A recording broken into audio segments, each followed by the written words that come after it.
नमस्कार दोस्तों, स्वागत है आपका इस YouTube channel Sarvan GS classes में। तो पिछले क्लास में हम लोग चर्चा कर रहे थे तुलु वंश के बारे में। विजयनगर साम्राज्य का जो तीसरा राजवंश रहा तुलु वंश, उसके बारे में हम लोग चर्चा कर रहे थे। और उसमें से सबसे योग्य शासक, विजयनगर साम्राज्य के भी सबसे योग्य शासक कृष्णदेव राय के बारे में हम लोग पढ़े थे। किस प्रकार से कृष्णदेव राय ने पूरे के पूरे दक्षिण को, कृष्णा नदी से लेकर के पूरे दक्षिण भारत को उसने जीता।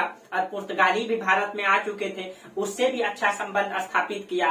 कई सारे बंदरगाह का विकास किया। कृषि के विकास के लिए उसने सिंचाई का निर्माण किया, सिंचाई के विकास के लिए उसने नहर का निर्माण किया। कई सारे तालाब खुदवाए, कई सारे बंदरगाह का विकास किया। और इस प्रकार से कई सारे कार्यों को कर करके, ठीक है, उसने जो है कहीं न कहीं विजयनगर साम्राज्य का सबसे योग्य शासक कहलाया, ठीक है, सबसे महान शासक कहलाया।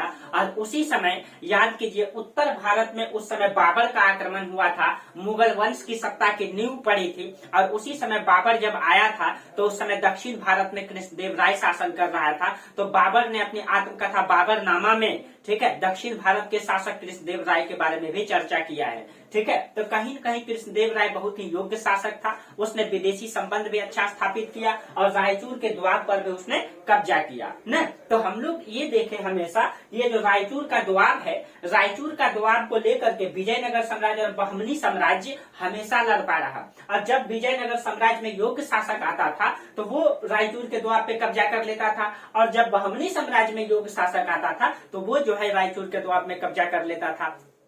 तो इस समय विजयनगर का योग्य शासक कृष्णदेव राय ने जो है रायचूर का द्वार को भी जीता और उससे दक्षिण में पूरे के पूरे क्षेत्रों को जीता न। और कृष्णदेव राय किस वंश का शासक था? तो तुलु वंश का शासक था। और हम लोग ये भी चर्चा किए थे कि कृष्णदेव राय के दरबार में अष्ट दिग्गज रहते थे जो 8 विषय के ज्ञाता थे न, जो 8 विषय के ज्ञाता थे और विशेषज्ञ हासिल किए थे, ठीक है। तो चलिए, इसके कारण से कहते हैं कि शिक्षा ही मतलब कि समाज का विकास कर सकता है न। एक शिक्षा एक माध्यम है जिसके अनुसार से समाज का विकास हो सकता है, किसी भी स्थिति से जो है वो उबर सकता है, ठीक है। तो शिक्षा के माध्यम से हम दुनिया का सबसे सर्वोपरि राष्ट्र बन सकते हैं दोस्तों। जिस समय एक समय में नालंदा विश्वविद्यालय शिक्षा के माध्यम से ही पूरी दुनिया में जाना जाता था। और कहीं न कहीं पूरी दुनिया से छात्र यहाँ पढ़ाई करने के लिए आते थे, ठीक है। तो चलिए, उसके बारे में हम लोग एंशिएंट हिस्ट्री में चर्चा किए थे, ठीक है। चलिए, तो हम लोग अब चर्चा करेंगे तुलु वंश के बारे में।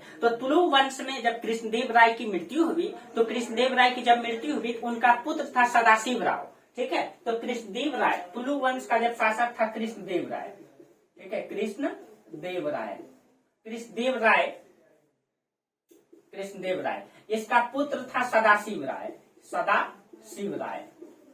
सदाशिव राय। लेकिन ये बहुत ही कम उम्र का था दोस्तों, ये छोटा सा बालक था। मात्र इसका उम्र 18 माह था। इसीलिए ये शासक बन नहीं सकता था। इसलिए कृष्णदेव राय ने अपने चचेरे भाई, ठीक है, अपने चचेरा भाई था इनका अच्युत देव राय, ठीक है। इनका चचेरा भाई कौन था? अच्युत देव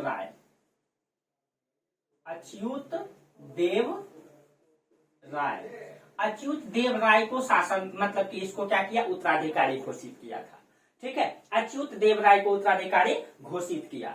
लेकिन जब अच्युत देव राय तो चचेरा भाई है, ठीक है, चचेरा भाई है, इसको जब शासक घोषित किया तो कृष्णदेव राय का दामाद था, ठीक है, दामाद था राम राय, ठीक है, राम राय। इसका दामाद कौन था? राम राय। ये राम राय क्या चाहता था? राम राय चाहता था कि सदाशिव राय को, ठीक है, सदाशिव राय को शासक घोषित करके और हम संरक्षक बन के शासन करेंगे, ठीक है। इसलिए अच्युत देव राय जब शासन में बैठा तो राज दरबार में आंतरिक कला उत्पन्न हो गया, आंतरिक विद्रोह उत्पन्न हो गया, आंतरिक समस्या उत्पन्न हो गया, ठीक है। यानी कि राम राय चाहता था, जो कृष्णदेव राय का दामाद है, कृष्णदेव राय का छोटा सा बालक सदाशिव राय को शासक घोषित करके और राम राय संरक्षक बन के शासन करेंगे, ठीक है। लेकिन अच्युत देव राय शासन में बैठ गया और अच्युत देव राय का, ठीक है, अच्युत देव राय का 2 साला था इसका, ठीक है। उसका नाम था राज तिरुमल और चिन्ह तिरुमल। इसका अच्युत देव राय का 2 साला था, एक था राज तिरुमल और एक का नाम था चिन्ह तिरुमल। अब देखिए, अब ये दोनों चाहता था कि जब अच्युत देव राय शासन में बैठा है तो हम दोनों को भी, ठीक है, शासन में अधिकार मिलना चाहिए, ठीक है, शासन में अधिकार मिलना चाहिए, क्योंकि इसकी बहन का, ये दोनों जो है कि साला था इनका, ठीक है, यानी कि इन दोनों का बहनोई है अच्युत देव राय। तो ये दोनों चाहता था कि अच्युत देव राय जब शासन में है तो मुझे भी सत्ता में कुछ पोस्ट, बड़ा पोस्ट मिलना चाहिए, अधिकार मिलना चाहिए। और इधर राम राय एक ख्वाब लेके बैठा था, और इसके कारण से क्या हो गया, राज दरबार में आंतरिक कलह उत्पन्न हो गया, ठीक है। और इतने बड़े साम्राज्य में जब आंतरिक कलह उत्पन्न होगा दोस्तों, तो ऑटोमेटिक है कि राज दरबार क्या हो जाएगा, फिर से विखंडित होने लगेगा, फिर से टूटने लगेगा। कहते हैं कि जब जब घर फूटेगा पड़ोसी आके लूटेगा, तो ये जब आपस में जब फूटने लगा तो पड़ोसी स्वाभाविक है लूटेगा आकर के। अब क्या करेगा, फिर से बहमनी राज्य के जो शासक लोग हैं वो लोग फिर से आक्रमण करेंगे और फिर से रायचूर के द्वार पे कब्जा कर लेंगे। अभी कृष्णदेव राय, यानी अभी रायचूर के द्वार पे किसका कब्जा है, कृष्णदेव राय ने जीत करके गया है, यानी अभी विजयनगर का कब्जा है इसमें, ठीक है, अभी जो है इसमें विजयनगर का कब्जा है। लेकिन जब गिरी कलह उत्पन्न हो गया, ठीक है, गिरी कलह उत्पन्न हो गया, तब ये लोग फायदा उठाएंगे। जब अच्युत देव राय शासन में बैठा, ठीक है, तो राम राय विरोध किया। राम राय जब विरोध किया, ठीक है, तो अच्युत देव राय ने क्या किया, राम राय को, ठीक है, राम राय को सत्ता में सहभागी बना लिया। इसीलिए इसके समय में सारे के सारे काम जो है राम राय संभालने का प्रयास करेंगे, ठीक है। तो देखिए अब जो है अच्युत देव राय का राम राय विरोध कर रहा है, क्योंकि राम राय मतलब कृष्णदेव राय का अपना दामाद है, ये तो चचेरा भाई है, ठीक है, अच्युत देव राय। इसीलिए अच्युत देव राय का जब विरोध किया गया, ठीक है, तो इसलिए राम राय को इसने क्या किया, सत्ता में सहभागीदारी दे दिया, ठीक है। और इस प्रकार से दोनों शासन करने लगा, ठीक है। अब देखिए, अब इस प्रकार से थोड़ा सा गृह युद्ध जो है शांत हुआ। अब इधर इस समय जब आंतरिक समस्या चल रहा था, ये सब समस्या जब सुलझा रहा था, तो इसी स्थिति में जो है उस समय आक्रमण कर देता है जो उड़ीसा का शासक है जगपति नरेश, ठीक है। यहाँ का गजपति नरेश कौन है, गजपति नरेश, उड़ीसा का गजपति नरेश प्रताप रुद्रदेव है, ठीक है, प्रताप रुद्रदेव। अब ये इस समय प्रताप रुद्रदेव क्या करता है, इसी परिस्थिति का फायदा उठा करके आक्रमण करने का प्रयास करता है, ठीक है। और इसी समय अब देखिए दोस्तों, आप लोगों को पता ही नहीं है, इस समय जो बहमनी साम्राज्य था ना उत्तर भारत में, यानी सॉरी दक्षिण भारत के, यानी कि गोदावरी के दक्षिण में, यानी विजयनगर के उत्तर में, ठीक है, उस समय बहमनी साम्राज्य 5 भागों में टूट गया था। जब वहां पे अयोग्य शासक आया तो 5 भागों में अलग अलग क्षेत्रों में अलग अलग शासकों ने स्वतंत्र सत्ता की नींव डाल दी। तो उसमें से देखिए, ये क्षेत्र हो गया अहमदनगर, ये हो गया बीजापुर, ये हो गया बीदर, ये हो गया बरार, ये हो गया गोलकुंडा। ये 5 भागों में बहमनी साम्राज्य टूट गया, ठीक है। जब हम बहमनी साम्राज्य पढ़ाएंगे तो उसमें एक एक करके चर्चा करेंगे किस प्रकार से टूटा, किसके शासनकाल में टूटा, ठीक है। तो यहाँ पे जब टूट गया, 5 भागों में बट गया ये, ठीक है। जब ये 5 भागों में बट गया, ठीक है, तो उसी समय उत्तर भारत का सबसे योग्य शासक था, ठीक है, बीजापुर का शासक, सॉरी उत्तर भारत का नहीं, यानी बहमनी साम्राज्य का ही बीजापुर का शासक था इस्माइल आदिल शाह, बहुत ही योग्य शासक, ठीक है। तो बीजापुर का उस समय शासक था इस्माइल आदिल शाह। यहाँ का शासक कौन था, इस्माइल आदिल शाह। एक एक करके कहानी को एकदम बेहतर तरीके से समझना है, ठीक है, ताकि विजयनगर साम्राज्य और बहमनी साम्राज्य थोड़ा डिफिकल्ट है दोस्तों, ठीक है। और बहुत सारे लोग छोड़ देते हैं इसको, लेकिन इससे क्वेश्चन पूछता है, इसीलिए क्वेश्चन पूछता है। और एक टॉपिक से अगर एक क्वेश्चन निकल जाता है, 2 क्वेश्चन निकल जाता है, तो बहुत बड़ा चीजें उपलब्धि होगी, ठीक है। इसलिए हम लोग इसको डिटेल से पढ़ने का प्रयास करेंगे और इतिहास को भी जानेंगे, ठीक है, कि किस प्रकार से विजयनगर और बहमनी साम्राज्य ने आपस में संघर्ष किया है। तो आदिल शाह यहाँ, ये बीजापुर का बहुत ही योग्य शासक था। और उस समय गजपति नरेश प्रताप रुद्रदेव, वो भी बहुत योग्य शासक था। इन दोनों ने मिलकर के प्लान बनाया कि दक्षिण में अब इसी स्थिति का फायदा उठाया जाए, क्योंकि आपको याद कीजिए, जिस समय कृष्णदेव राय शासन में आया था, तो उस समय कृष्णदेव राय ने रायचूर के द्वार पे कब्जा किया था, बीजापुर के शासक को पराजित करके। उधर प्रताप रुद्रदेव को भी पराजित किया था, और प्रताप रुद्रदेव ने अपनी पुत्री का विवाह कृष्णदेव राय से कर दिया था। लेकिन जब कृष्णदेव राय की मृत्यु हो गई तो ये लोग आपस में लड़ने लगे, आपस में लड़ने लगे, और आपस में लड़ने इसकी बहन का कोई स्थिति, इसकी पुत्री का कोई स्थिति रहा नहीं, जिसके कारण से प्रतापरुद्र देव ने क्या किया, फिर से आक्रमण करने का प्लान बनाया। और इधर से आदिल शाह भी इसी मौका का फायदा उठाना चाहता था, क्योंकि ये फिर से रायचूर के द्वार पे कब्जा करना चाहता था। ठीक है, रायचूर के द्वार पे कब्जा, और दोनों ने मिलकर के आक्रमण किया। ठीक है, कहा जाता है कि दोनों ने मिलकर के आक्रमण किया। एक सेकेंड दोस्तों,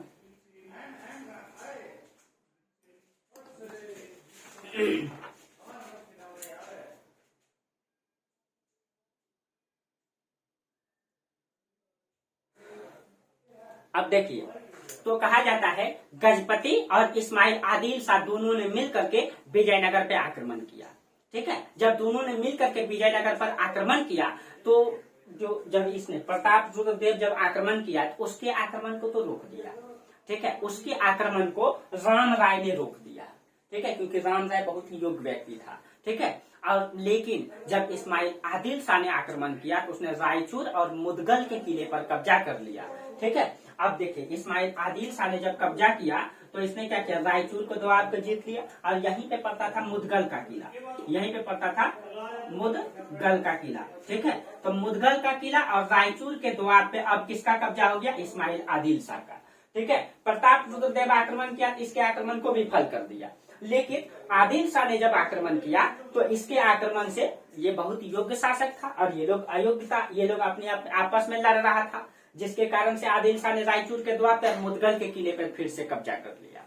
ठीक है, फिर से कब्जा कर लिया। उसके बाद गोलकुंडा का सुल्तान था। ठीक है, गोलकुंडा के सुल्तान ने कोंडबिंदु पर आक्रमण कर दिया। ये जो आपका गोलकुंडा है, आज यही आंध्र प्रदेश में पड़ता है, यहाँ पे कोंडबिंदु। ठीक है, तो यहाँ गोलकुंडा के सुल्तान ने क्या किया, कोंडबिंदु पर आक्रमण कर दिया। इधर रायचूर को जीत लिया, इधर गोलकुंडा के सुल्तान ने कोंडबिंदु पर आक्रमण कर दिया। ठीक है, कोंडबिंदु पर जब आक्रमण कर दिया, तो इसकी सेना को क्या किया, अच्युत देव ने खदेड़। अब अच्युत देव जो है सैन्य अभियान में लगा हुआ है। ठीक है, अच्युत देव, थोड़ा सा यहाँ मिस्टेक हो गया दोस्तों बोलने में, राम राय ने नहीं, ठीक है, प्रतापरुद्र देव को पराजित किया अच्युत देव ने, क्योंकि शासक कौन है, अच्युत देव। लेकिन अच्युत देव इसको तो पराजित कर दिया, लेकिन इधर जो है आदिल शाह ने रायचूर का द्वार और मुदगल के किले पर कब्जा कर लिया। यानी अच्युत देव अभी सैन्य अभियान में लगा हुआ है, सैन्य अभियान में लगा हुआ है। ठीक है, और राजधानी में कौन बैठा हुआ है, राम राय। ध्यान रखिएगा, राम राय राजधानी में बैठा हुआ है और सैन्य अभियान में अच्युत देव राय लगा हुआ है। ठीक है, अब देखिए, अब प्रतापरुद्र देव को उधर खदेड़ा, इधर बीजापुर में आक्रमण कर दिया, इधर गोलकुंडा से लड़ने के लिए गया। ठीक है, यानी कि ये मतलब गोलकुंडा आक्रमण कर दिया कोंडबिंदु पर। ठीक है, तो लेकिन इसकी सेना को क्या कर दिया, अच्युत देव ने खदेड़ दिया। तो गोलकुंडा ने जो आक्रमण किया था उसको रोक लिया। लेकिन 1534 ईस्वी में अच्युत ने बीजापुर में आंतरिक विद्रोह किया। ये जो आपका बीजापुर है, यहाँ आंतरिक विद्रोह हो गया। ठीक है, यहाँ पे यानी कि इस्माइल आदिल शाह के राज दरबार में आंतरिक विद्रोह हो गया, वहां के मतलब सामंतों ने विद्रोह कर दिया। और जब इधर विद्रोह हो गया, अब इसका फायदा कौन उठाएगा, फिर इसका फायदा उठाएगा अच्युत देव राय। ठीक है, तो उसी का फायदा फिर से उठाया अच्युत देव राय। 1534 ईस्वी में विद्रोह का लाभ उठा करके रायचूर और मुदगल के किले को पुनः जीत लिया। तो रायचूर का किला, रायचूर का द्वार और मुदगल का किला को पुनः 1534 ईस्वी में किसने जीत लिया, अच्युत देव राय ने फिर से इसको जीत लिया। ठीक है, यानी कि सैन्य अभियान में, क्योंकि आदिल शाह के समय में आंतरिक विद्रोह हो गया वहां पे, अब फिर से जीत लिया। अब देखिए, अब इस समय सैन्य अभियान में अच्युत देव राय लगा हुआ है, उधर जो है राजधानी में जो है राम राय बैठा हुआ है। तो राम राय इस समय राजधानी में बैठा हुआ था, तो इसने क्या किया, अच्युत देव राय जब राजधानी में नहीं था, उसी का अनुपस्थिति का फायदा उठाया। और राम राय ने क्या किया, जितने भी उसके दरबार में बड़े बड़े मंत्री थे, ठीक है, जितने भी पुराने मंत्री थे उन सब को हटा दिया, जितने भी बड़े बड़े अधिकारी थे उन सब को हटा दिया। और राम राय ने क्या किया, सब अपना व्यक्ति को, अपना मित्र को, अपना संबंधी को, ठीक है, अपने दोस्तों को, सबको इसने क्या किया, सत्ता में भागीदारी दे दिया। यानी बड़े बड़े पोस्ट पे राम राय ने सब अपने व्यक्ति को बैठा दिया, पुराने व्यक्ति को सबको निकाल दिया। और उधर अच्युत देव अभी सैन्य अभियान में लगा हुआ है। ठीक है, अब देखिए, अब राम राय ने जब ये परिस्थिति को उत्पन्न कर दिया, ठीक है, और खुद गद्दी पर बैठ गया, कि राम राय क्या किया, खुद गद्दी पर बैठ गया और अपने लोगों को सारे मतलब प्रशासन में भागीदारी दे दिया। और जब अच्युत देव राय रायचूर का दोआब के क्षेत्र को जीत करके जब वापस आया राजधानी, तो उसको क्या कर लिया, अच्युत देव राय को राम राय ने बंदी बना लिया। राम राय ने क्या किया, बंदी बना लिया, ठीक है। और राम राय खुद गद्दी में बैठ गया, ठीक है, गद्दी पर बैठ गया। लेकिन याद कीजिए दोस्तों, हमारी देश की मानसिकता है, ठीक है, कि राज परिवार का जनता जो होता है ना, जनता जो है राज परिवार का व्यक्ति को ही राजा घोषित करता था। ये मानसिकता था कि राज परिवार का व्यक्ति अगर राज परिवार मतलब गद्दी पर बैठेगा तो उसको स्वीकार करता था। लेकिन अगर राज परिवार का लोग अगर गद्दी पर नहीं, दूसरा अगर बैठ जाता था विद्रोह करके, तो उसको जनता भी स्वीकार नहीं करता था, उसको गवर्नर भी स्वीकार नहीं करता था। ये मानसिकता बन चुका था और कहीं न कहीं इस मानसिकता से ग्रसित आज भी हैं हम लोग, ठीक है, आज भी इस मानसिकता से ग्रसित है, ठीक है। वो राजशाही सिस्टम में नहीं, लेकिन जात पात वाला इन सब सिस्टम में अभी भी हम लोग इन सब चीजों से ग्रसित है, ठीक है। तो देखिए, अब जब राम राय गद्दी पर बैठा तो ये तो भाई कृष्णदेव राय का जो है कि ये तो था नहीं, वंशज तो था नहीं, तो जनता ने विद्रोह कर दिया, उसके जो है गवर्नर ने विद्रोह कर दिया, पूरा का पूरा राम राय का विरोध होने लगा। जब राम राय का विरोध होने लगा तो राम राय ने यहाँ पे एक नई चाल चली, ठीक है। याद कीजिए, कृष्णदेव राय का बेटा कौन है, सदाशिव राय, यानी सदाशिव राय अच्युत देव राय का भतीजा है। तो यहाँ पे राम राय ने क्या किया, सदाशिव राय अब थोड़ा सा बड़ा हो चुका था, तो सदाशिव राय को राम राय ने गद्दी पर बैठा दिया, ठीक है। सदाशिव राय को क्या किया, गद्दी पर बैठा दिया, ठीक है। और सारा का सारा शासन अपने हाथों में रख लिया, सारा का सारा केंद्र का शासन अपने हाथों में रख लिया और सदाशिव राय को गद्दी पे बैठा दिया, ठीक है। और इसको अच्युत देव राय को बंदी बना के रख लिया, जेल में डाल दिया, ठीक है। अब देखिए, अब इस तरीके से आंतरिक समस्या फिर से हल हो गया, ठीक है। फिर आंतरिक समस्या उत्पन्न हुआ, लेकिन फिर से हल हो गया। सदाशिव राय को गद्दी पे बैठा दिया और खुद राम राय शासन में बैठ गया, ठीक है। अब देखिए, अब इसको आप लोग एक एक करके नोट करते चलिएगा, ठीक है।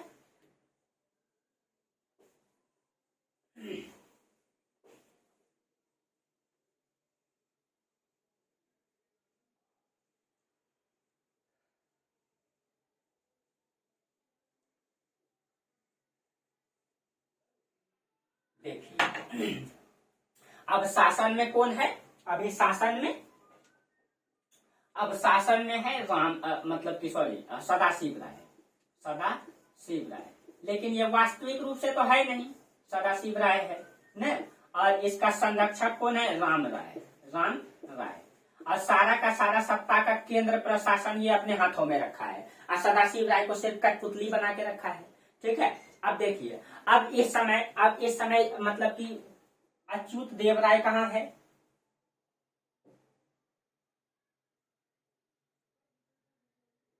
अब देखिए इस समय कैद में कौन है, अच्युत देव राय, ठीक है, अच्युत देव राय ये कहाँ है, ये जेल में है, ठीक है, इसको कैद कर लिया गया है, ठीक है। और सदाशिव को शासन में बैठा करके और मतलब राम राय शासन में बैठ गया। हाँ, याद कीजिए, अच्युत देव राय का दो साला भी है, चीन तिरुमल और मतलब राज तिरुमल, दो इनके दो साला भी है, ध्यान में रखिएगा उसको, ठीक है, क्योंकि कहानी को एक एक करके हम लोग जोड़ के चलेंगे।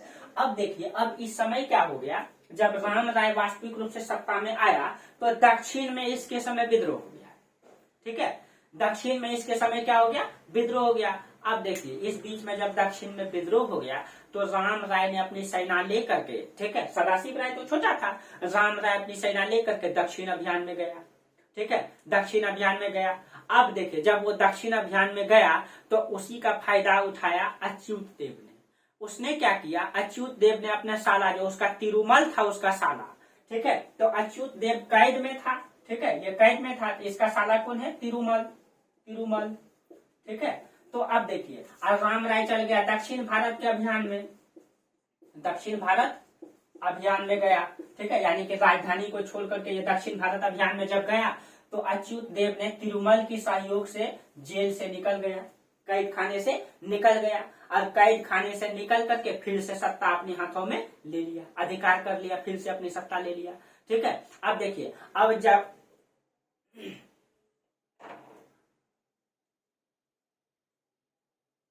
अब देखिए फिर से सत्ता किसके हाथों में आ गया, अब सत्ता इसके हाथों में आ गया। अब जब राम राय दक्षिण भारत के अभियान से जब उत्तर की ओर आया तो देखा कि वहां पे सत्ता पलट हो चुकी है। ठीक है, सत्ता पलट हो चुकी है। उस समय टेलीफोन तो था नहीं दोस्तों कि वहां सत्ता पलट हो गया तुरंत फोन कर दिए कि ये चीजें हो गया। न उस समय तो मतलब घोड़ा से आना जाना होता था। उससे पहले भारत में घोड़ा भी नहीं था दोस्तों, तो हाथी का प्रयोग करता था लोग, क्योंकि घोड़ा भारत में नहीं था। घोड़ा तो अरब क्षेत्र से आया है, वहीं से आया है। ठीक है, तो घोड़ा यहाँ पे उतना बेहतर तरीके से घोड़ा होता भी नहीं था। बहुत बाद में जो है कि घोड़ा को मंगवाया गया था। ठीक है, तो उससे पहले तो घोड़ा भी नहीं होता था भारत में। ठीक है, तो उस समय घोड़ा से आना जाना होता था। यहाँ सत्ता पलट चुका है, वो अभियान में गया है। जब वो आया तब पता चला कि सत्ता में कोई और बैठ चुका है। ठीक है, अब देखिए अब इस समय क्या हो गया, अब सत्ता में अच्युत देव राय बैठा है और ये राम राय दक्षिण अभियान से जब वापस लौटा तो फिर से आंतरिक विद्रोह होगा, फिर से दोनों लड़ेगा। और इसी का फायदा फिर उठाएगा कौन, आदिल शाह। क्योंकि अभी मुदगल का किला, रायचूर का किला को फिर से इसने अच्युत देव राय ने जीत लिया है, अभी तुरंत चर्चा की है न। अब फिर से देखिएगा आदिल शाह फिर आक्रमण करेगा। ठीक है, तो अब देखिए अब क्या हो गया अब क्या हो गया, अब इस समय क्या हो गया कि जैसे ही मतलब राम राय दक्षिण भारत से उत्तर की ओर आया, अच्युत देव शासन में था। अब दोनों लड़ाई लड़ता और उसी समय आदिल शाह ने रायचूर के द्वार पे कब्जा कर दिया, मतलब कि आक्रमण कर दिया विजयनगर में। ठीक है, जब विजयनगर में आक्रमण कर दिया तो अच्युत देव राय को लगा कि कहीं कहीं राम राय जो है, ठीक है, आदिल शाह का सपोर्ट न कर दे। ठीक है, आदिल शाह का सपोर्ट न कर दे। अच्युत देव को लगा कि गद्दी में तो ये है, इसको लगा कि अगर आदिल शाह का सपोर्ट ये कर देगा तो पूरा का पूरा विजयनगर साम्राज्य फिर से समाप्त हो जाएगा। इसीलिए यहाँ पे अच्युत देव राय ने क्या किया, जब मतलब आदिल शाह आक्रमण किया तो कोई विरोध नहीं किया। ठीक है, आदिल शाह जब आक्रमण किया तो इसने विरोध ही नहीं किया, उसकी सामना करने गया ही नहीं। ठीक है, लेकिन इस समय इसका सौभाग्य था और इसका दुर्भाग्य ये था कि आदिल शाह के राजधानी में आंतरिक विद्रोह उत्पन्न हो गया। ठीक है, अब आदिल शाह के राजधानी में जब विद्रोह उत्पन्न हो गया, ठीक है, आदिल शाह को भी लगा कि भाई जल्दी छोड़ के भागना है। तो आदिल शाह ने क्या किया, राम राय और अच्युत देव राय दोनों में समझौता करवा दिया। ठीक है, दोनों में समझौता करवा करके जल्दी से ये अपनी राजधानी वापस चल गया अपनी आंतरिक समस्या को दबाने के लिए। ठीक है, और इस प्रकार से अच्युत देव राय का शासन काल जो रहा वो आंतरिक समस्याओं से त्रस्त और ग्रस्त रहा। इसका शासन काल पूर्ण रूप से अयोग्य शासन काल के रूप में जाना जाता है। शासन में तो ये बैठा था लेकिन विद्रोह राम राय कर देता था, वास्तविक सत्ता राम राय अपने हाथों में ले लेता था। ठीक है, और जिसके कारण से कुछ क्षेत्र, विजयनगर राज्य का जो बड़ा बड़ा क्षेत्र था, जो छोटा छोटा राज्य था दक्षिण में, जो उसके क्षेत्र का बड़ा राज्य हुआ, उसमें से आपका मदुरई, जिंजी और तंजावुर ये दक्षिण में पड़ता है। ठीक है, दक्षिण में पड़ता है 3 राज्य।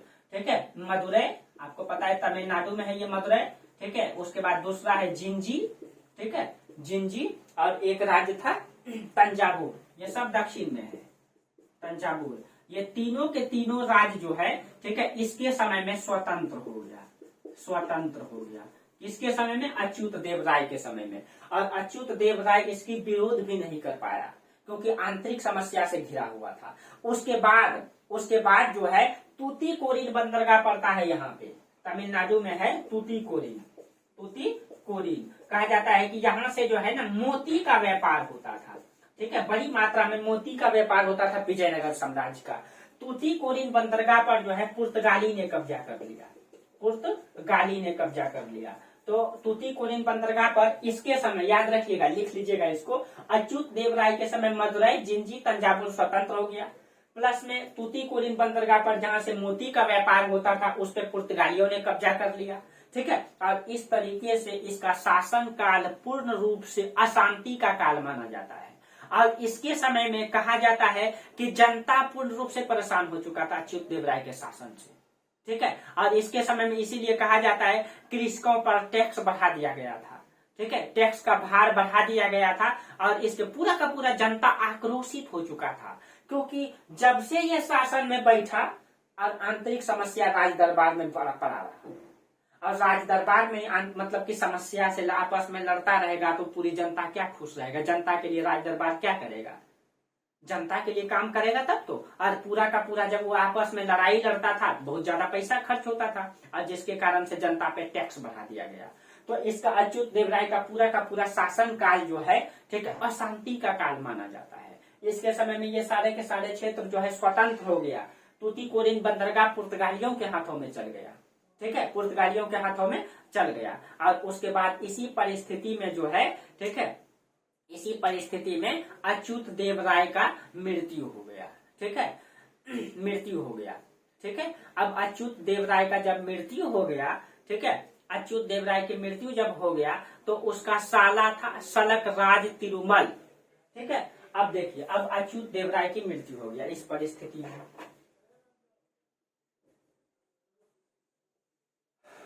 यही तिरुमल। अब देखिए, तो अच्युत देव राय का साला कौन है?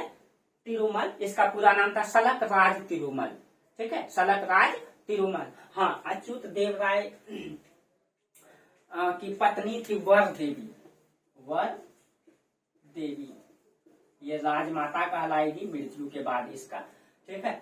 तो अच्युत देव राय का साला मतलब ये तिरुमल, सलक राज तिरुमल कहते हैं, ठीक है। अच्युत देव के अवयस्क पुत्र था वेंकट प्रथम। तो इसका अवयस्क पुत्र यानी कि छोटा सा पुत्र था, अवयस्क था, ठीक है, वेंकट, वेंकट, वेंकट प्रथम। अब देखिए, वेंकट प्रथम को तिरुमल ने शासक घोषित कर दिया, ठीक है, शासक घोषित कर दिया और खुद सारी सत्ता अपने हाथों में रख लिया, ठीक है, और इसको कोई अधिकार नहीं दिया। सारी सत्ता अपने हाथों में रख लिया, ठीक है, और सारी सत्ता अपने हाथों में रख लिया और इसको सिर्फ और सिर्फ मुखौटा के लिए एक शासक घोषित कर दिया। क्योंकि राज दरबार में जो मतलब कि शासक जनता उसी को स्वीकार करता था जो राजवंश का हिस्सा होता था, ठीक है। और ये राजवंश का हिस्सा तो था नहीं, और ये खुद गद्दी पे बैठा, फिर इसका विरोध होता, इसीलिए ये गद्दी पे नहीं बैठा, गद्दी पे इसको बैठा दिया, सारा सत्ता अपने हाथों में रख लिया। अब पूरा तरीके से कहा जाता है कि इसको कुटिल मतलब मामा कहा गया, एक प्रकार से कंस मामा जिसे नहीं कहते हैं, ठीक है, उसी प्रकार से ये था। और इस कंस मामा से पीछा छुड़ाना चाहता था वर देवी, जो कि इसकी माता है, ठीक है, क्योंकि ये ठीक व्यक्ति नहीं था, इसीलिए वर देवी यानी राजमाता हो गया, ये राज का माता हो गया, इसका राजा ये है तो राजा का माता, तो ये राजमाता। राजमाता चाहती थी कि वेंकट प्रथम का जो पीछा है इससे छुड़ाया जाए, क्योंकि ये वास्तविक सत्ता अपने हाथों में रख लिया है और इसको मुखौटा सिर्फ और सिर्फ शासन में बैठा दिया है। इसीलिए राजमाता वर देवी ने क्या किया, राजमाता वर देवी ने आदिल शाह से, बीजापुर के शासक आदिल शाह से, इसने क्या किया, बीजापुर के शासक आदिल शाह, आदिल शाह से सहायता मांगी, ठीक है, आदिल शाह से सहायता मांगी। अब देखिए, आदिल शाह से सहायता मांगी, एक समय सेकंड दोस्तों,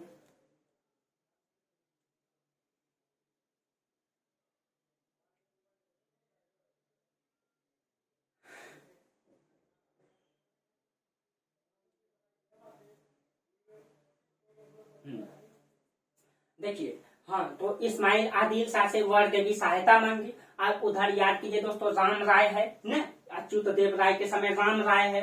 अब इस समय इधर एक तरफ राम राय ये भी सत्ता में भागीदारी चाहता था, लेकिन सत्ता में आ चुका था तिरुमल, ठीक है, ये भी सत्ता में भागीदारी चाहता था।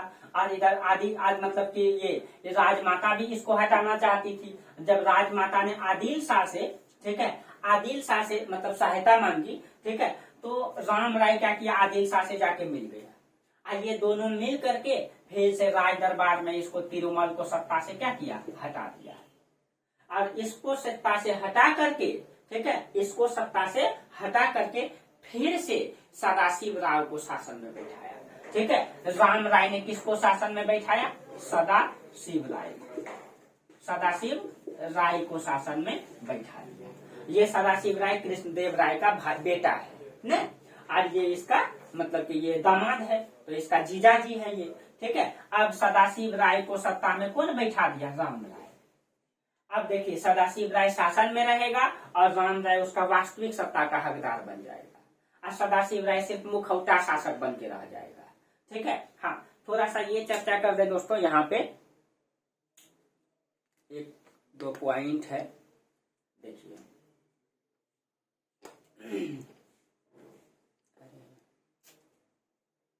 हाँ, अब देखिए यहाँ पे ये चर्चा कर दें कि अच्युत देव राय का जो जिसने अपना राज्याभिषेक करवाया था, वो थोड़ा सा क्वेश्चन पूछा जाता है। अच्युत देव राय ने अपना मतलब राज्याभिषेक तिरुपति बालाजी में करवाया था, ठीक है। जो तिरुपति बालाजी का मंदिर आज भी है आंध्र प्रदेश में, तिरुपति बालाजी, यहीं पे अच्युत देव राय ने अपना राज्याभिषेक करवाया था। दो जगह पे उसने राज्याभिषेक करवाया था, एक तो तिरुपति बालाजी में और एक कालाहस्ती, ये दोनों आंध्र प्रदेश में है।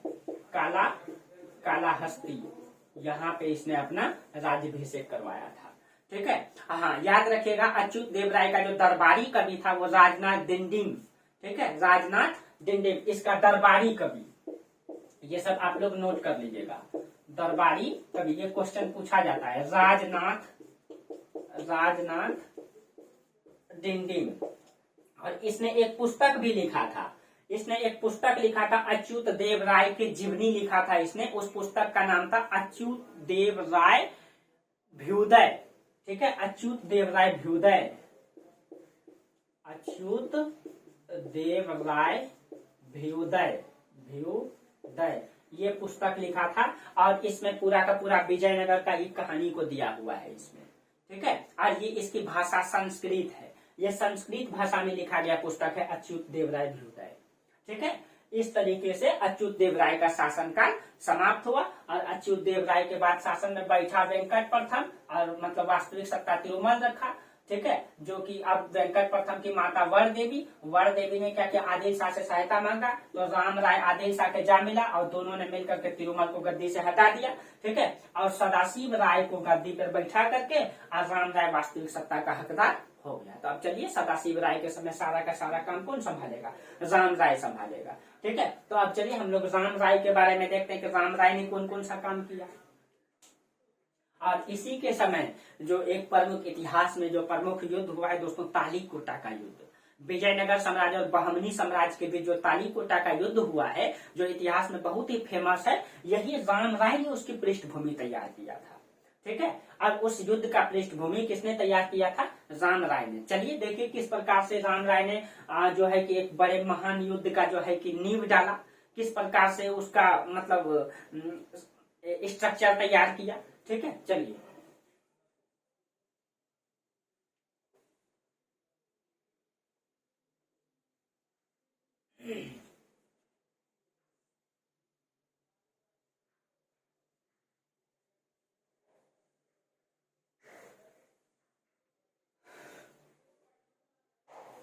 आज हम लोग दोस्तों विजयनगर साम्राज्य को खत्म ही कर लेते हैं क्या, आज हम लोग विजयनगर साम्राज्य को खत्म कर लेते हैं।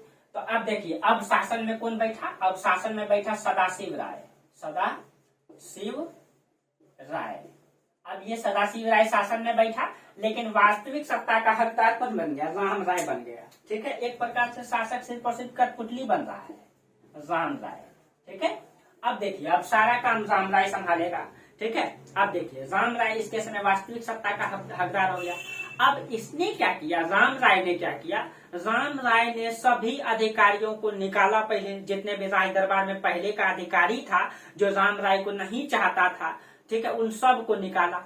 और उस अधिकारी के जगह पे अपने विश्वास पात्र व्यक्तियों को उसने सबसे पहले राज दरबार में नियुक्त किया, ठीक है, राज दरबार में नियुक्त किया। और इसने जो है मुसलमानों को भी सेना में भर्ती किया, क्योंकि वो बहुत ही लड़ाकू हुआ करते थे, ठीक है। और वो लूटने में माहिर होते थे उसकी सेना, क्योंकि मतलब इस्लाम सेना जो है कि अरब क्षेत्र से आया था और अरब में घोड़ा से युद्ध किया जाता था, ठीक है। और भारतीय सेना उतनी प्रशिक्षित नहीं था घोड़ा से युद्ध करने में, इसीलिए मतलब घोड़ा से युद्ध करने में इस्लाम सेना बहुत ही प्रशिक्षित था, जो वहां से तुर्की से आया था, अरब से आया था, ठीक है। तो इसीलिए उस सेना को भर्ती किया। और वो सेना बहुत लड़ाकू हुआ करता था, जहां भी जाता था आक्रमण करने, वहां से बहुत सारी संपत्ति भी लूट करके लाता था, ठीक है, लूटने में बहुत ही माहिर होता था। इसीलिए राम राय ने क्या किया, सबसे पहले राज दरबार में अपने विश्वास पात्रों को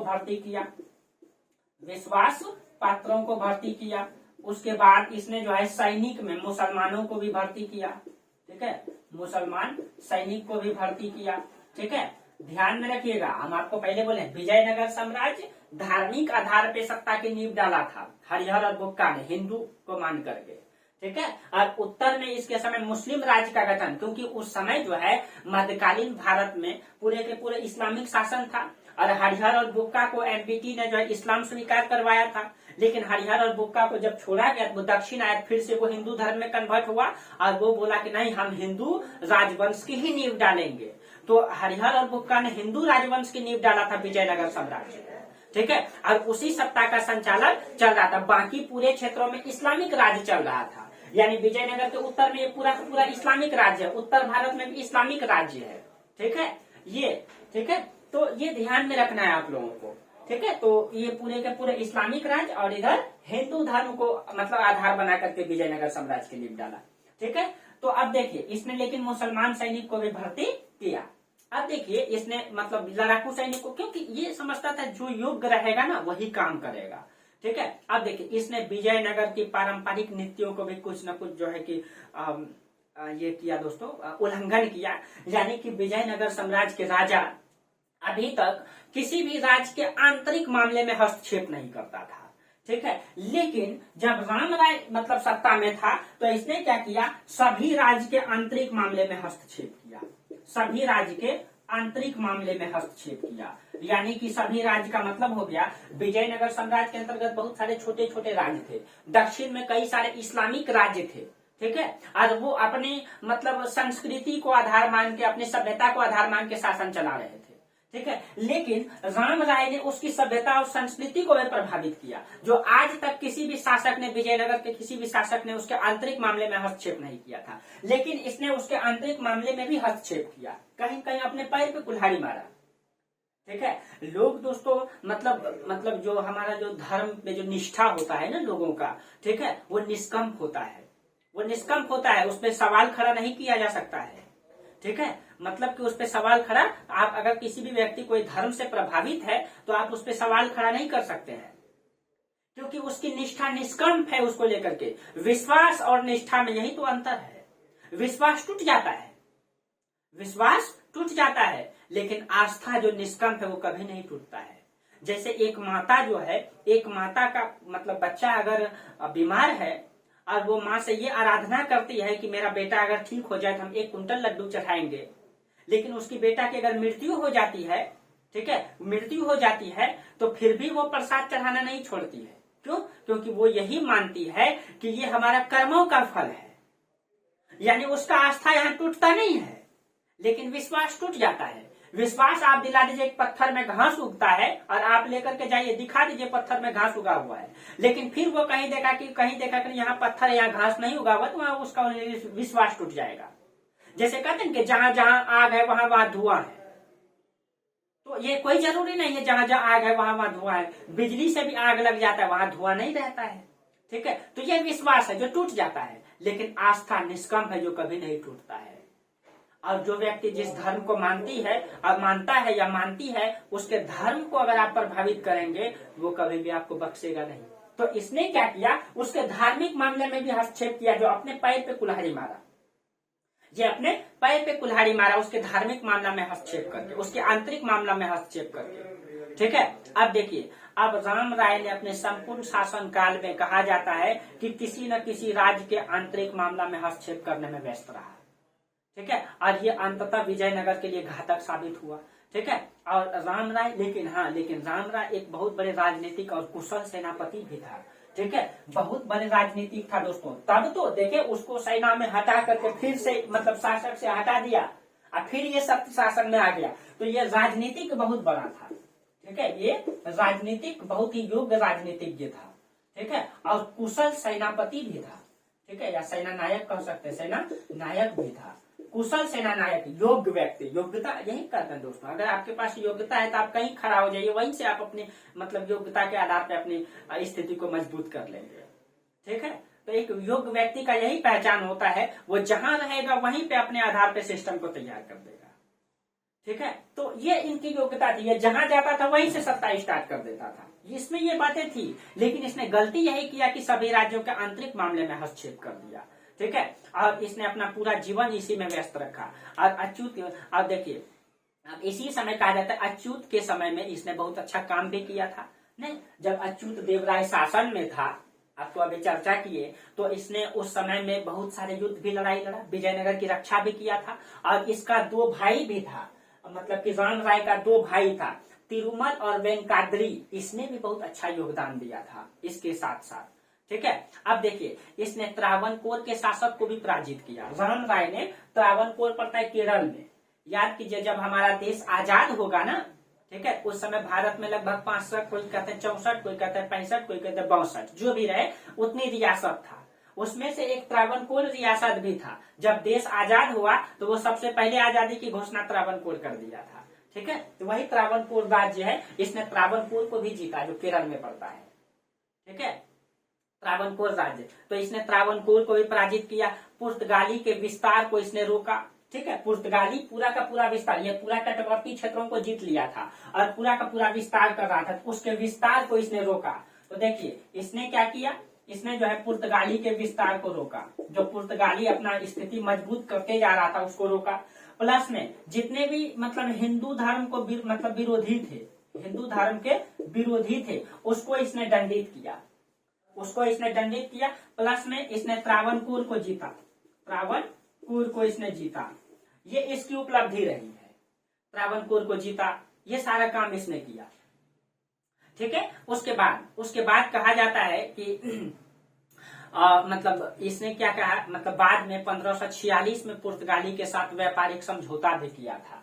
ठीक है, क्योंकि पुर्तगाली बहुत ही मजबूत था, इससे समझौता कृष्णदेव राय ने भी किया था, क्योंकि पुर्तगाली के पास जो है कि आधुनिक हथियार था, नौसेना मजबूत था, उससे लड़ाई नहीं लड़ा जा सकता। हाँ, अगर सब मिल करके लड़ता, उत्तर भारत के भी शासक सहयोग करता, वो समझता कि वी आर द इंडियन, हम भारतीय हैं, ये भावना उस समय नहीं था। उस समय तो छोटा छोटा राज्य था, सब अपने राज्य का राजा था, और इस समय पूरे भारत में बहुत सारे देश बना हुआ था, अपने अपने राज्य के लिए लड़ाई लड़ता था। उस समय राष्ट्र जैसी संकल्पना नहीं थी। अगर उस समय समझता कि ये विदेशी हैं, ये गोरे लंगूर विदेशी हैं, ये भारत के नहीं हैं, ठीक है, तो सब मिल करके लड़ाई लड़ता है। भाई हम लोग आपस में लड़ते जरूर है, लेकिन ये विदेशी को खदेड़ दें, और हम लोग आपस में लड़ते हैं, इससे चलेगा, लेकिन विदेशी को हस्तक्षेप करने नहीं दें। ये भावना उस समय नहीं था। ये भावना तो अंग्रेजों ने जब शासन किया तो उससे उत्पन्न हुआ, उससे शोषित हुए, तब राष्ट्रीयता की भावना जगा हम लोगों में। उस समय अगर ऐसी भावना रहती तो पुर्तगाली का कब्जा ही नहीं होता। पुर्तगाली नहीं आते, फ्रांसीसी नहीं आते, डेनिश नहीं आते, डच नहीं आते, अंग्रेज नहीं आते तो हम लोग गुलाम नहीं होते, हम लोग गुलाम नहीं होते तो आजाद भी नहीं होते। आजाद होते दोस्तों, लेकिन मतलब उसकी परिस्थितियां कुछ अलग होती, शायद हमारा इतिहास कुछ अलग होता। ठीक है, तो यहाँ अब देखिए, तो इसने त्रावणकोर को जीता। बाद में पुर्तगाली से इसने व्यापारिक समझौता भी किया। ठीक है, व्यापारिक, क्योंकि पुर्तगाली से लड़ाई नहीं लड़ सकता था, तो इसने 1542-43 में जो है पुर्तगाली से समझौता कर लिया। ठीक है, और समझौता कर लिया। अब 1546 में पुर्तगाली से समझौता किया। अब देखिए राम राय ने, अब इसके बाद क्या होगा, राम राय ने अधिकांश शक्ति जो है इसने अपना पूरा का पूरा पावर मुसलमान शासकों के विरुद्ध में समाप्त कर दिया। जब तक ये शासन में रहा, इसकी मानसिकता थी कि मुसलमान शासक को कमजोर करना है, और अपना पूरा जीवन इसने उसी में लगाया।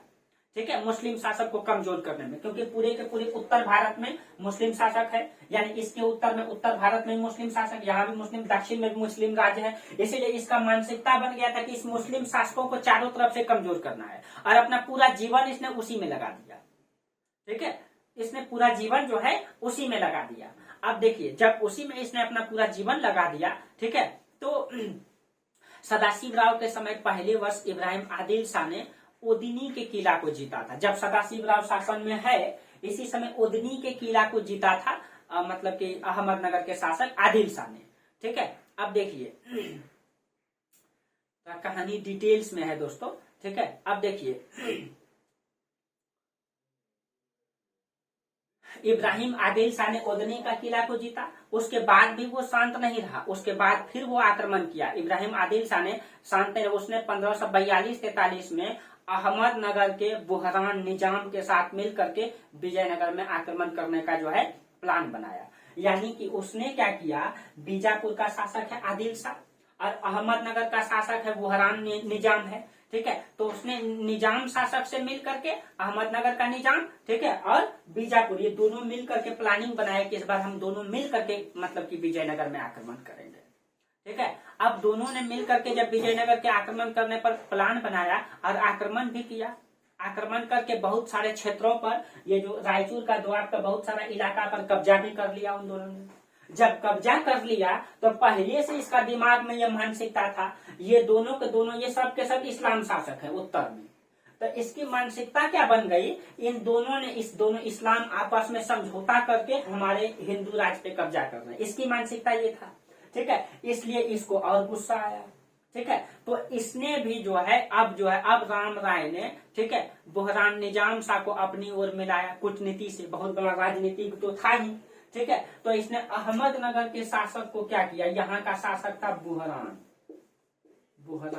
निजाम, ठीक है। इसने, ये राजनीतिक तो था ही, राम राय ने इसको कूटनीति से अपने में मिलाया।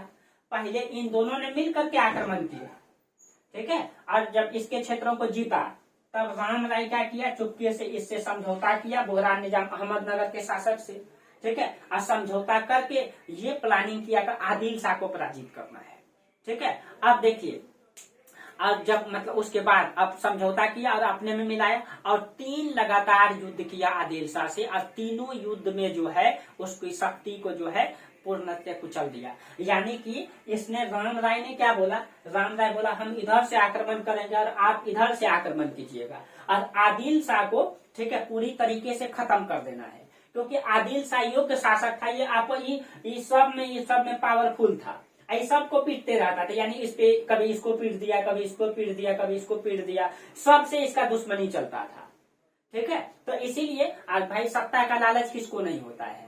आज हमारा बिहार का भी स्थिति देख लीजिए, चाहे देश का स्थिति देख लीजिए, सत्ता के लिए आज के राजनेता क्या नहीं कर देते हैं, ठीक है। तो ये आज का नहीं है, ये हमारा इतिहास ही है, ठीक है। तो इसने क्या किया, अहमदनगर का शासक इधर से आक्रमण किया, इसने इधर से आक्रमण, 3 बार लगातार आक्रमण किया, तीनों बार में आदिल शाह को कुचल दिया पूरा तरीके से, उसकी शक्ति को छीन कर दिया, ठीक है, उसकी शक्ति को छिन्न कर दिया, ठीक है। और 1552 ईस्वी तक विजयनगर ने रायचूर और मुदगल दोनों पर फिर से अधिकार कर लिया, ठीक है। फिर से रायचूर का किला और मुदगल का किला पर, ठीक है, फिर से 1552 ईस्वी में, फिर से 1552 ईस्वी में फिर से राम राय ने इस पे क्या किया, कब्जा कर लिया, ठीक है। फिर से रायचूर का किला और मुदगल का किला राम राय के अधिकार में, यानी विजयनगर पर अधिकार हो गया, ठीक है। अब देखिए, इसने अहमदनगर, गोलकुंडा और बीदर, और मतलब बीदर को भी रोंद डाला,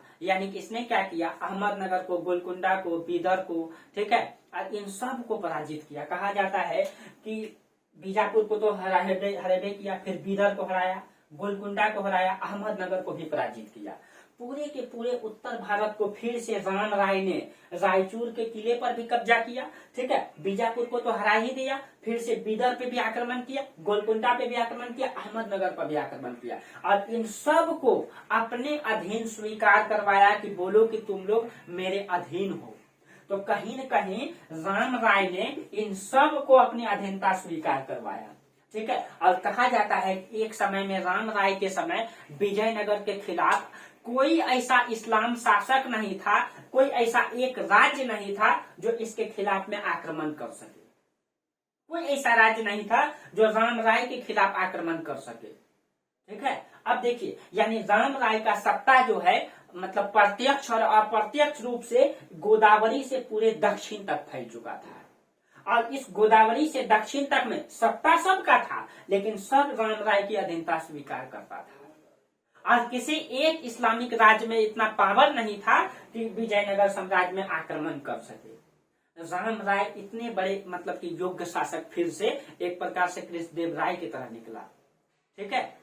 लेकिन गलती इसका यही था दोस्तों कि इसने किसी भी धर्म के प्रति इंसान जान देने के लिए भी तैयार रहता है। अगर आप किसी के धर्म की भावनाओं को ठेस पहुंचाएंगे वो चुप नहीं बैठेगा, और राम राय ने यही थोड़ा सा गलती किया कि किसी के धर्म को प्रभावित किया, और उस समय इसकी परिस्थिति मजबूत थी, इस्लामिक परिस्थिति इस समय मजबूत थी, जिसके कारण से इसको नुकसान हुआ, ठीक है। अब देखिए, अब इसने क्या किया, राम राय ने मतलब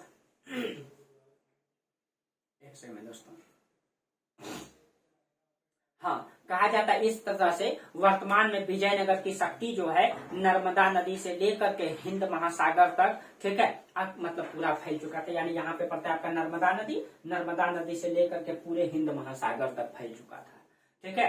और इसमें पूरा का पूरा सबसे बड़ा पावर इसी के पास था। और इस समय किसी भी राज्य को इतनी ताकत नहीं था कि इसके खिलाफ अभियान कर सके, जिसके कारण से इस्माइल आदिल शाह भी चुप नहीं बैठा दोस्तों, ठीक है। इसने क्या किया, फिर से एक प्लानिंग किया, ठीक है। इस्माइल आदिल शाह ने क्या किया, एक महासंघ बनाने का प्लानिंग किया, ठीक है। इसने उस पर भी राम राय, देखिए अब हुआ ये कि मुस्लिम राज विजयनगर के खिलाफ होने का हिम्मत तो हटा ही चुका था। प्लस में राम राय का जो मुस्लिम विरोधी नीति था, राम राय की नीति मुस्लिम विरोधी था, ठीक है, उसका खिलाफ था, ठीक है। जिसके कारण से क्या हो गया, जिसके कारण से मुस्लिम लोग एकजुट होने लगा। यानी कि अब ये सब के सब जो शासक थे, इन सब को फिर से जीता राम राय ने। जब जीता तो इन सब को लगने लगा कि हमारा इस्लामिक सत्ता फिर से खतरे में है, ठीक है। जिसके कारण से इन सभी ने मिल करके एक इस्लामिक संगठन बनाया हिंदू राज्य के विरुद्ध। यहाँ पे थोड़ा धार्मिक मामला दिखाई देता है उस समय, ठीक है।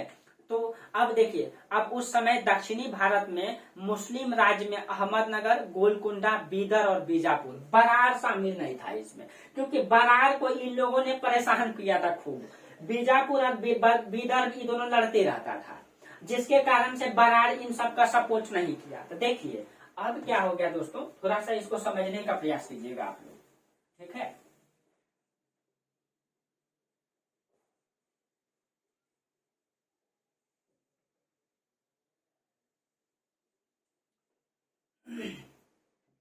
देखिए अब देखिए इसका जो सहयोगी है राम राय, वास्तविक सत्ता तो राम राय के हाथ में ही है। राम राय ने क्या किया, पूरे यहाँ पे पड़ता है नर्मदा नदी, पूरे के पूरे नर्मदा नदी से लेकर के, ठीक है, दक्षिण में हिंद महासागर तक पूरे क्षेत्रों को जीत लिया, ठीक है। और जितने भी राज्य था, दक्षिण में भी बहुत सारे इस्लामिक राज्य थे और उत्तर में ये पांचों के पांचों राज्य इस्लामिक राज्य हैं, ठीक है। जब इन सब को जीता तब और कहीं कहीं इसकी नीति क्या था, मुस्लिम विरोधी। इसकी नीति क्या था, मुस्लिम विरोधी नीति था। कहीं कहीं इसमें पूरा अपना जीवन जो है मुस्लिम राज्य के खिलाफ में लगाया, जिसके कारण से अपने पैर में ये कुल्हाड़ी मारा, क्योंकि उस समय उसकी मजबूती थी न।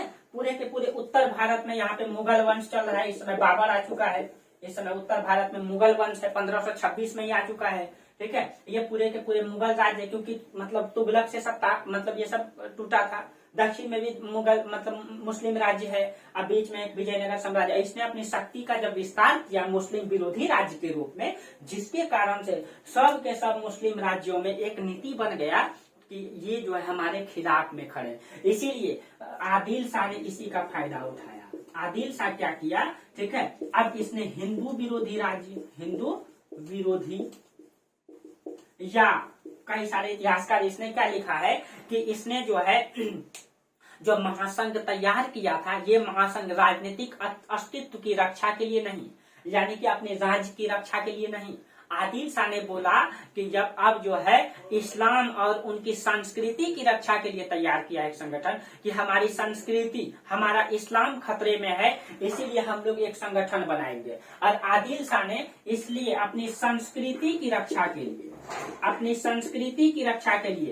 इस्लाम की रक्षा के लिए इसने एक संगठन बनाया। और उसमें कौन कौन शामिल था, तो इस आदिल शाह तो हो ही गया सबसे योग्य व्यक्ति। बीजापुर सबसे ज्यादा इसी को खटक रहा था, क्योंकि इसी को ज्यादा पीटा गया था। उसके बाद इसमें अहमदनगर, और उसके बाद एक तरफ गोलकुंडा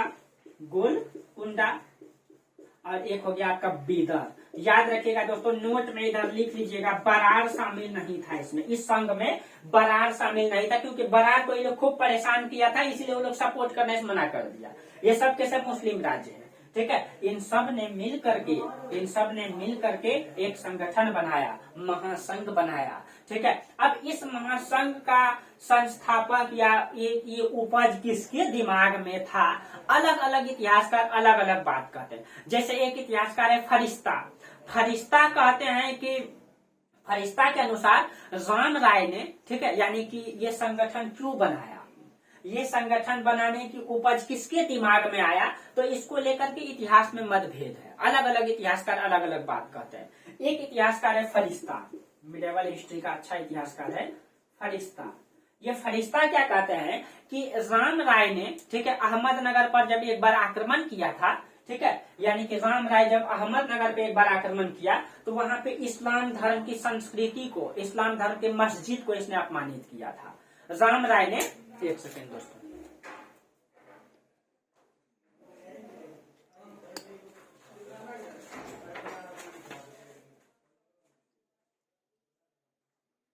थोड़ा सा कोऑपरेट कीजिएगा आप लोग, थोड़ा सा। चलिए, हाँ, तो फरिश्ता क्या कहते हैं, फरिश्ता कहते हैं कि जब एक बार राम राय ने अहमदनगर पे आक्रमण किया था तो वहां के इस्लाम धर्म को, वहां की मस्जिद को अपमानित किया था, परंतु ये स्पष्ट नहीं है, ये स्पष्ट नहीं है। कुछ इतिहासकार इसको नहीं भी मानते, इसकी स्पष्ट पुष्टि नहीं हुआ है कि राम राय ने जब आक्रमण किया था अहमदनगर पे, ठीक है, अहमदनगर पे, ठीक है, तो उसकी मस्जिद को अपमानित किया था या उसके संस्कृति को अपमानित किया था कि नहीं, स्पष्ट नहीं है, लेकिन फरिश्ता ऐसा कहते हैं, ठीक है, फरिश्ता ऐसा कहते हैं। और फरिश्ता का कहना है कि उसने इस्लाम धर्म की संस्कृति को, उसकी मस्जिद को अपमानित किया था, इसीलिए इन सभी इस्लाम शासकों ने मिलकर के ये संघ बनाया था। ये फरिश्ता का कहना है, ठीक है, फरिश्ता का कहना है, ठीक है। लेकिन वास्तविक योजना ये किसने बनाई, ये भी विवाद है। यानी कि ये संगठन, ये फरिश्ता का कहना है कि इस कारण से संगठन बनाया, लेकिन ये संगठन किसने बनाया, ठीक है, यानी देख समझिए, फरिश्ता का कहना है अहमदनगर में राम राय ने आक्रमण किया तो इसकी मस्जिद को अपमानित किया, इसीलिए इन लोगों ने संगठन बनाया। लेकिन ये संगठन किसने बनाया, बीजापुर ने बनाया, बीदर ने, गोलकुंडा ने, अहमदनगर ने, किसने बनाया यह भी स्पष्ट नहीं है। तो इसमें फरिश्ता कहते हैं कि यह योजना आदिल शाह की उपज थी। तो फरिश्ता का कहना है कि ये योजना किसने बनाई थी, आदिल शाह ने बनाई थी। लेकिन एक इतिहासकार है सिराजी के अनुसार ये योजना अहमदनगर ने बनाई थी, ये योजना अहमदनगर ने बनाई थी। एक इतिहासकार है सिराजी के अनुसार ये योजना अहमदनगर ने बनाई थी, ठीक है। चाहे जिसने भी बनाई हो दोस्तों, ये योजना मतलब बनाई। अब देखिए, बीजापुर का शासक इस्माइल आदिल शाह ने, ठीक है, अपने महासंघ की शक्ति को एकजुट किया विजयनगर राज पे, ठीक है, राज पे विद्रोह आक्रमण करने के लिए। क्यों, अब ध्यान दीजिएगा, क्योंकि विजयनगर राज का शासक राम राय पूरे के पूरे मतलब नर्मदा नदी से लेकर दक्षिण तक के राज्य को इसने पूरा जीत चुका है, ठीक है। सबको अपनी अधीनता भी स्वीकार करवा चुका है। ये सब राज्य है, लेकिन इसका अधीन है, इसके खिलाफ जाने का किसी में पावर नहीं है। इसलिए आदिल शाह ये संगठन बनाया चुपके कि देखो वो आया और हमारे मस्जिद को अपमानित किया। ये सच है कि नहीं पता नहीं, उसमें यानी धर्म को अपमानित किया। हम लोग भले ही आपस में लड़ रहे हैं, ठीक है, और आज भी दोस्तों इस्लाम धर्म का एक खासियत जरूर है, ठीक है, एक खासियत, उसकी धर्म, उसका एक ही अल्लाह है, उसका एक ही ईश्वर है, एक ही धर्म स्थान है। इसलिए दुनिया में जहां भी इस्लाम धर्म के लोग हैं उसकी निष्ठा एक ही जगह रहता है, मक्का और मदीना में, क्योंकि उसका एक ही धर्म स्थान है, एक ही धर्म गुरु है और एक ही ईश्वर है। और यही चीजें उन सभी पूरी दुनिया के इस्लाम को एकजुट करता है, ठीक है। यही चीजें उसमें ये खासियत है, उसमें ये एक गुण है। हाँ, हालांकि सभी धर्मों में अवगुण है, सभी धर्मों में गुण भी है, ठीक है। तो ये चीजें उसमें एक गुण है कि दुनिया में जहां भी इस्लाम है उसके एक मतलब कि ईश्वर, एक धर्म स्थान, एक मतलब कि धार्मिक स्थल होने के नाते, ठीक है, एक ईश्वरवाद की मतलब की नीति होने के नाते पूरी दुनिया के इस्लाम जो है एकजुट रहते हैं और उसकी भावना कहीं न कहीं मक्का और मदीना में रहती है, ठीक है। तो कहीं न कहीं आदिल शाह ने इसके खिलाफ में चुपके से एक संगठन बनाया, क्योंकि आदिल शाह को लग भी रहा था कि भाई वो अकेले ताकतवर व्यक्ति पूरे क्षेत्र में शासन कर रहा है, ठीक है। इसलिए आदिल शाह ने इसके खिलाफ में बड़ा सा संगठन बनाया, ये चारों मिल करके, और संगठन बना करके ये चारों अचानक एक ही बार राम राय पे आक्रमण करेगा। और यही जो युद्ध होगा जिसको हम लोग कहते हैं तालीकोटा का युद्ध, जिसको कहते हैं राक्षसी तांगड़ी का युद्ध, जिसे कहते हैं हम लोग बन्नी हट्टी का युद्ध, ठीक है। उसी युद्ध। अब देखिए इस संगठन ने और एक तरफ से राम राय, दोनों के बीच में जो युद्ध हुआ है 23 से 25 जनवरी 1565 ईस्वी को, उसी को तालीकोटा का युद्ध कहा जाता है। जो कृष्णा नदी के, यानी कि एक तरफ है कृष्णा नदी के उस पार में ये संगठन और कृष्णा नदी के दक्षिण में राम राय, और दोनों की महासेना दोनों के बीच में मतलब आता है और एक तरफ के से अचानक आक्रमण होता है और एक भयानक युद्ध होता है। इतिहास में इतिहास को उलट फेर कर देने वाला युद्ध होता है, ठीक है, जिसको हम लोग कहते हैं राक्षसी तांगड़ी या तालीकोटा का युद्ध। ठीक है, चलिए, तो यही पृष्ठभूमि राम राय ने इस युद्ध को तैयार करने के लिए जो नीति अपनाई थी वही युद्ध का कारण बना। ठीक है, अब आप लोगों को समझ में आया होगा।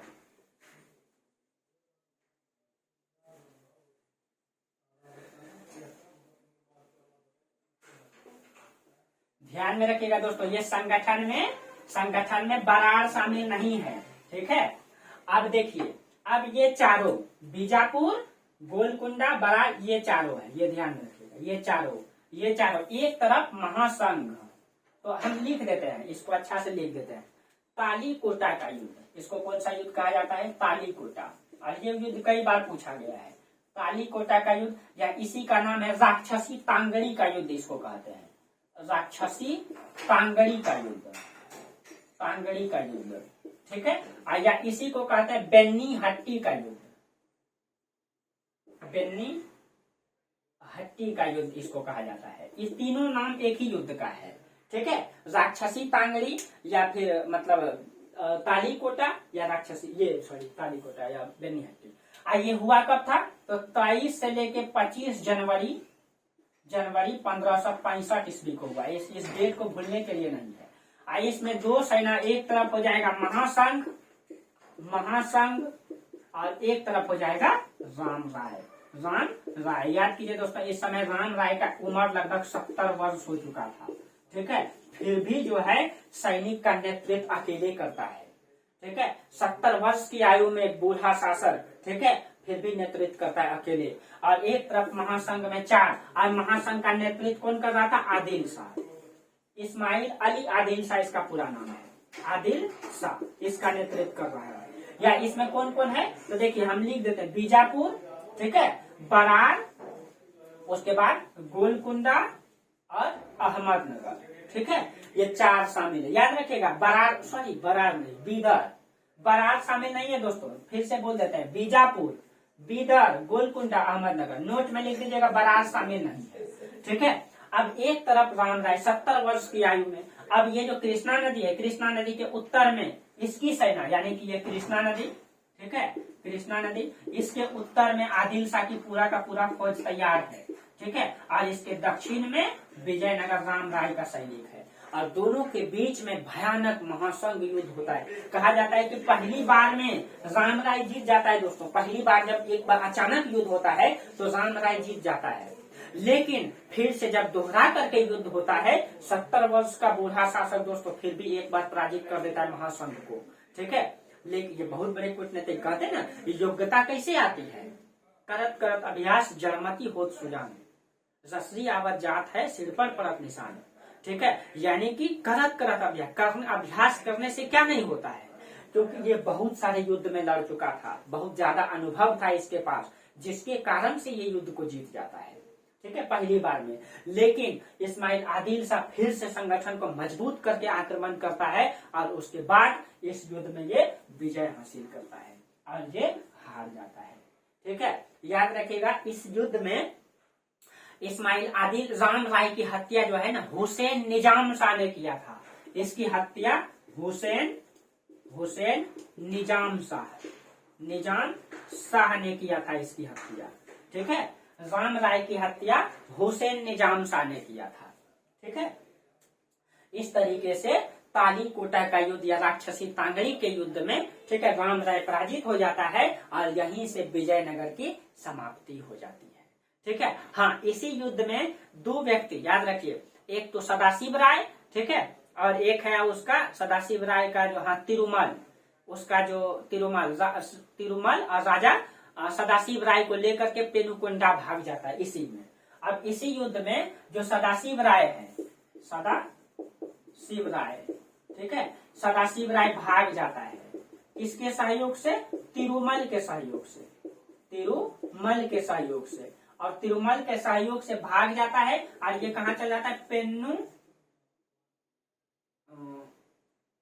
पेन्नुकोंडा, सॉरी दोस्तों, पेनकोंडा या पेन्नुकोंडा है, ठीक है। भाग करके एक समय दोस्तों, हाँ पेन्नुकोंडा ही है,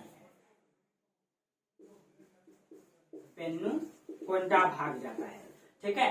तो तिरुमल और सदाशिव राय भाग करके पेन्नुकोंडा चल जाता है, ठीक है। पेन्नुकोंडा चल जाता है और राम राय की हत्या हो जाती है। याद रखिएगा दोस्तों, इस युद्ध का प्रत्यक्षदर्शी इतिहासकार है, उसका नाम है R7। क्वेश्चन पूछा, इस युद्ध का प्रत्यक्षदर्शी, जो युद्ध को देख रहा है और युद्ध के बारे में लिख रहा है, तो इसका प्रत्यक्षदर्शी इतिहासकार, ठीक है, कौन है? R7,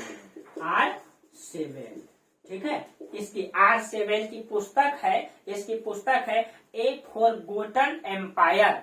इसकी पुस्तक है ए फॉर गोटन एम्पायर। इस पुस्तक में इस युद्ध का विशद विवरण मिलता है। क्वेश्चन पूछ सकता है, तालीकोटा युद्ध का प्रत्यक्षदर्शी इतिहासकार कौन है, ठीक है। तो याद रखेगा R7 है, ए फॉर गोटन एम्पायर। इस पुस्तक में इसने इसके बारे में चर्चा किया है, ठीक है। उसके बाद जो है विजयनगर साम्राज्य की समाप्ति हो जाती है और इसी में सदाशिवराव भाग करके चल जाता है पेन्नुकोंडा। अब जब सदाशिवराव पेन्नुकोंडा चल जाता है, ठीक है, तो यहीं से यहाँ पे विजयनगर साम्राज्य में यहाँ पे तुलु वंश की समाप्ति हो जाता है, ठीक है। तुलु वंश की समाप्ति, तो थोड़ा सा यहाँ ध्यान में रखिएगा, थोड़ा यहाँ आगे चर्चा कर देते हैं। ये समाप्त हो गया विजयनगर, लेकिन चौथा वंश तुलु वंश है। तुलु वंश के बाद हम आप लोगों को बोले थे कि अरविडु वंश इसमें आया था। अब अरविडु वंश कैसे आया? ये तीसरा था और चौथा वंश था अरविडु वंश। अब देखिए, ये जो अरविडु वंश है, जब सदाशिवराव और तिरुमल भाग करके कहा गया? पेन्नुकोंडा गया।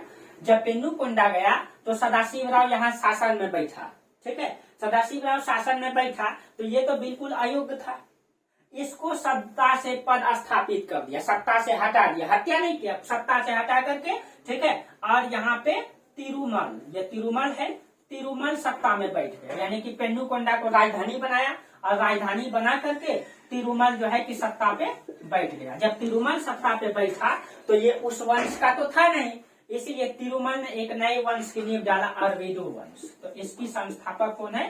तिरुमल, ठीक है। और इसने अपनी राजधानी कहाँ बनाया? पेन्नुकोंडा को बनाया, पेन्नुकोंडा को राजधानी बनाया, ठीक है। और इससे ज्यादा क्वेश्चन रहता भी नहीं है, इससे ज्यादा पूछा भी नहीं जाता है, ठीक है। पेन्नुकोंडा को राजधानी बनाया, ठीक है, और मतलब तिरुमल शासक बना। और इसकी बहुत ज्यादा उपलब्धि नहीं है। तिरुमल के बाद इसका शासक बना श्रीरंग प्रथम। इसके तिरुमल के बाद बना इसका शासक श्रीरंग प्रथम। इसकी कोई उपलब्धि नहीं है, इसकी कोई उपलब्धि। और इसके बाद जो शासन में आया इस वंश का, वेंकट द्वितीय, ठीक है। वेंकट द्वितीय ने अपनी राजधानी चंद्रगिरी को बनाया, ठीक है। तो इसने अपनी राजधानी कहाँ बनाया? चंद्रगिरी। हाँ, याद रखेगा, ये अरविडु वंश छोटे से क्षेत्रों में सिमट करके रह गया था, ठीक है। पूरे विजयनगर की समाप्ति हो गई, छोटे से क्षेत्रों में अरविडु वंश रहा और उसने राजधानी पेन्नुकोंडा को बनाया। उसके बाद श्रीरंग प्रथम आया, उसके बाद वेंकट द्वितीय आया, ठीक है। तो इसी वेंकट द्वितीय के समय में, इसी के समय राजा अडियार ने कर्नाटक में मैसूर राज्य की नींव डाला था। यही ध्यान में रखना है, इसी के समय राजा हुआ करता था अडियार ने कर्नाटक में मैसूर राज्य की नींव डाला।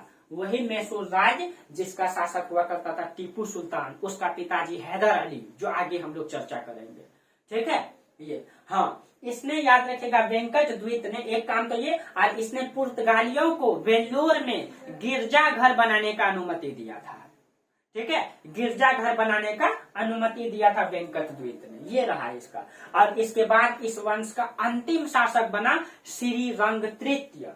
इस वंश का सबसे अंतिम शासक श्रीरंग तृतीय।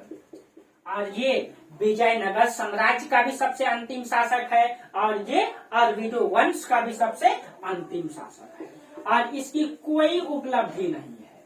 ठीक है, इसकी कोई उपलब्धि नहीं है, छोटे से क्षेत्रों में सीमित करके रह गया। उसके बाद मैसूर राज उभरा, तो यहाँ ये पूरा का पूरा विजयनगर साम्राज्य रहा।